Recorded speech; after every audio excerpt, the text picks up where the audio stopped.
অন্য এটা প্ৰসংগ নেশ্যনেল হেয়াৰ গোচৰত ইডিয়ে চাৰ্জশ্বিট দিছে কিন্তু কংগ্ৰেছে কৈছে এইটো ৰাজনৈতিক উদ্দেশ্য ৰাহুল প্ৰটেষ্ট কৰিছে সোনিয়া গান্ধী তেওঁলোকে 50 লাখ টকা দি নেশ্যনেল হেৰেল আৰম্ভ কৰিছিল 2000 কোটি টকা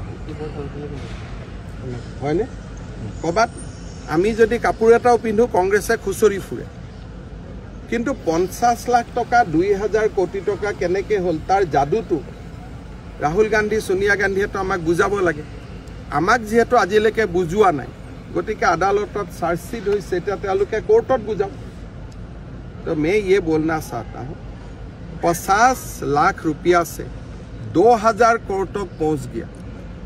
अदानी अंबानी भी तो इतना स्पीड में वहाँ तक नहीं पहुँच सकता है तो राहुल और सोनिया गांधी 50 लाख रुपया से 2000 करोड़ तक कैसे पहुँचा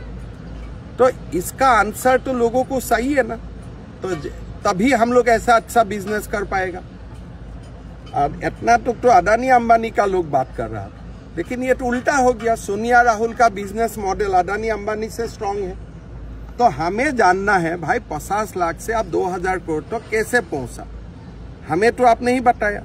इसीलिए अभी कोर्ट आपको पूछेगा ईडी ने चार्जशीट किया है तो कोर्ट को आप जवाब दीजिए कांग्रेस लोगों को भी पूछना सही है कांग्रेस में भी बहुत गरीब कार्यकर्ता है कांग्रेस में बहुत मिडिल क्लास फैमिली का लोग है वो भी पूछे राहुल गांधी और सोनिया गांधी को भाई 50 लाख 2000 करोड़ कैसा हुआ तो उनका भी लाभ होगा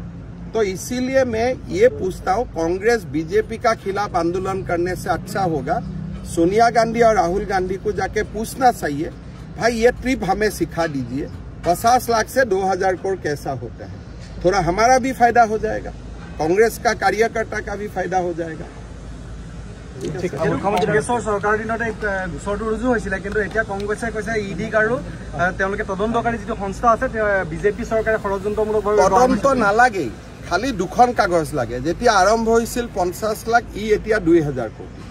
সব তদন্তটো ৰাইজে নিজেই কৰিব পাৰিব যে সোনিয়া গান্ধী ৰাহুল গান্ধীৰ হাতত কি যাদু কৰি লাঠি আছে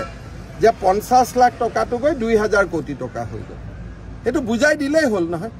তাত আৰু ইডিক গালি পাৰি সিবিআই গালি পাৰি কি লাভ আছে তেওঁলোকে গালি পৰাতকৈ বিবৃতি এটা দিলেই হ'ল নহয় যে কেনেকে আমি ইমানখিনি কৰি আমি কোনবাই ভাল কাপোৰ এটা পিন্ধিলে হুলস্থুল লগাই দিয়ে কোৰ পৰা আহিলে এতিয়াতো অখিল গগৈৰ মাত নাই কেনেকে 50 লাখৰ পৰা 2000 কোটি টকা হ'ল সো তেওঁলোকৰ কাৰণে কৰাপচনো সিলেক্টেড কিন্তু আমিতো সকলো কৰাপচনৰ এগেইনষ্টতে মাত মাতিব লাগিব